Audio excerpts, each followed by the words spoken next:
অনেকগুলো প্রশ্ন এসেছে, উত্তর করব। আমার 3টি প্রশ্ন। মৃত ব্যক্তির জন্য 4 দিন ও 40 দিন পর সমাজের সবাইকে দাওয়াত করে খাওয়ানোটা সওয়াবের কাজ কি? মৃত ব্যক্তির পাশে বসে কোরআন মাজিদ পড়া ও খতম দেওয়া কি সওয়াবের কাজ? আমরা যে কবরস্থানের পাশে গিয়ে বলি আসসালামু আলাইকুম হালাল কবর, এটা কি ঠিক কিনা? মৃত ব্যক্তির জন্য 4 দিন ও 40 দিন পর আপনারা যেটা করেন এটা বলে 40 কি বলে? সবাই একটা রমরমা ভাব নিয়ে খাইতে যায়, মনে হয় যে বিয়ের দাওয়াত খাইতে যাইতেছে। আছে না নাই? তো যে মরছে আপনি তার জন্য কাঁদবেন, দোয়াই না করবেন, এত খুশি কেন আপনাদের? আপনি খাওয়ান, খাওয়াতে দোষ নাই। আপনি মাইয়াতের রূহের মাগফিরাতের জন্য খাওয়ালে মৃত ব্যক্তির গুনাহ আল্লাহ মাফ করবে, সেটা ঠিক আছে, কিন্তু খাওয়াবেন মিসকিনদেরকে, ইয়াতীমদেরকে, তারা বেশি হকদার। এখন দেখা যায় 40 মিসকিনদের জায়গা কম, এলাকার পয়সাওয়ালা লোকেরা এসে লাইনে বসে থাকে। আমি দেখেছি যেটা, কিন্তু দরকার ছিল, আমার আব্বা মারা গেছে, এই এতিমখানায় আমি একটা গরু দিয়ে দিলাম, ওরা সারা বছর খেতে পায় না, ওরা খাবে, খেয়ে আমার আব্বার জন্য দোয়া করবে, ঠিক কিনা? আর সবচেয়ে বেশি দোয়াটা কবুল হবে আপনার আব্বার জন্য। আপনি যাকে দোয়া করানোর জন্য আনলেন, উনি কি আপনার আব্বার জন্য কাঁদবে?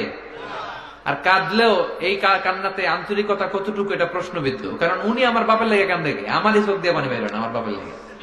ঘটনাটা এরকম, তাই না? আপনার বাবার জন্য আপনি কাঁদবেন, ভাড়া করে কাউরে এনে কান্না করানোর দরকার নাই। রব্বির হামহুমা কামা রব্বায়ানি সাগীরা, আপনি দোয়া করবেন। ইসলামকে আমাদের মানতে হবে ঠিক তেমন বিশ্বনবী শিখিয়ে গিয়েছে যেমন। বিশ্বনবীর জীবদ্দশায় বিশ্বনবী ওনার প্রথম প্রিয়তমা স্ত্রীকে হারালেন, নাম কি? খাদিজা।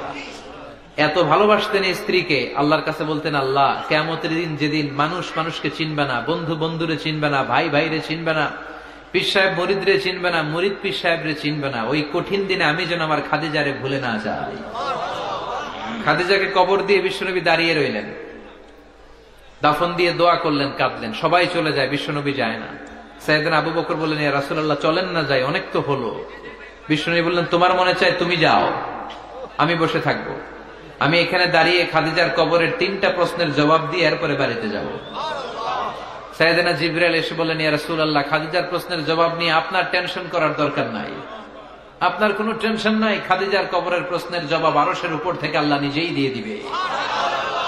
এজন্য মা বাবার জন্য আমরা দোয়া করব, আমরা সাদাকা করব। মৃত ব্যক্তির সামনে বসে কোরআন পড়া যায় কিনা? হ্যাঁ, হাদিসে এসেছে, ইকরাউ আলা মাউতাকুম সূরাতা ইয়াসিন, তোমরা তোমাদের মুমূর্ষ রোগীদের সামনে বসে, মৃত্যু পথযাত্রী এদের সামনে বসে সূরাতু ইয়াসিন তেলাওয়াত করো, তাহলে তার মৃত্যুর কষ্টটারে হালকা করে দিবে কে?